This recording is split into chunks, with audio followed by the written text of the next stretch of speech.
தூய்மை பணியாளர்களுக்கு ஆதரவாக செயல்பட்ட வழக்கறிஞர்கள் மீதான வழக்குகளை கைவிட இயலாது என்று தற்போது தெரிவிக்கப்பட்டிருக்கிறது. விவரங்களோடு இணைகிறாருடைய செய்தியாளர் மதன். இந்த வழக்குடைய பின்னணி என்ன?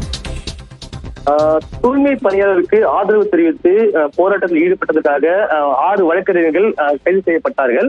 அந்த நேரத்தில் அவர்களை நேரில் ஆஜர்படுத்த வேண்டும் என்று ஒரு ஆட்கொணர்வு வழக்கு தாக்கல் செய்யப்பட்டது. அந்த வழக்கு கடந்த முறை விசாரிக்க வந்தபோது அந்த 6 பேர் விடுவிக்க வேண்டும் என்று உத்தரவு பிறப்பிக்கப்பட்டது. இந்த நிலையில்தான் இந்த வழக்கானது இன்று மீண்டும் நீதிபதி MS ரமேஷ் அவர்கள் விசாரிக்க வந்தபோது காவல்துறை தரப்பில் சில வாதங்கள் எடுத்து வைக்கப்பட்டது. குறிப்பாக தூய்மை பணியாளர்களுக்கு ஆதரவு தெரிவித்து இந்த போராட்டத்தில் ஈடுபட்ட வழக்கறிஞர்கள் மீது பதிவு செய்யப்பட்ட வழக்கை கைவிட முடியாது என்று தற்போது உறுதியாக தெரிவிக்கப்பட்டது. அது மட்டும் இல்லாமல் வழக்கறிஞர்களுடைய எந்த ஒரு செயலால் அரசு சொத்துக்கள் மட்டுமின்றி தனிநபர்களும் பாதிக்கப்பட்டுள்ளார்கள். இந்த வழக்கை கைவிட்டால் அது தவறான ஒரு முன் உதாரணம் ஆகிவிடும் என்றும் தெரிவிக்கப்பட்டது. குறிப்பாக கைது செய்யப்பட்டவர்கள் விடுவிக்கப்பட்டதால் இந்த ஒரு ஆட்கொணர்வு மனுவை தற்போது காலாவதி ஆகிவிட்டது. எனவே இந்த மனுவை தள்ளுபடி செய்ய வேண்டும் என்று தெரிவிக்கப்பட்டது. இது போன்ற இவருடைய இந்த நடத்தையால் பாதிக்கப்பட்ட பெண் காவலுக்கு அவருக்கு என்ன நீதி என்றும் ஒரு கேள்வி எழுப்பப்பட்டது.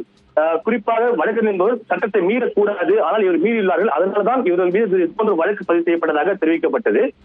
நீதிபதிகளை பொறுத்த வரைக்கும் இதே போல காவல்துறை கூட சட்டத்தை மீறி தாக்குதல் நடத்தியுள்ளார்கள். விளிம்பு நிலை மக்கள் மீது கொடுக்கப்பட்ட தாக்குதல் மூலமாக அந்த ஈடுபட்ட காவலர்கள் மீது ஏன் நடவடிக்கை எடுக்கப்பட்டது என்று கேள்வி எழுப்பினார்கள். அப்போது ஒருவேளை சட்டத்தை மீறி காவல்துறையினர் நடந்திருந்தால் அவர்கள் மீதும் நடவடிக்கை எடுக்கப்படும் என்று தற்போது தெரிவிக்கப்பட்டது.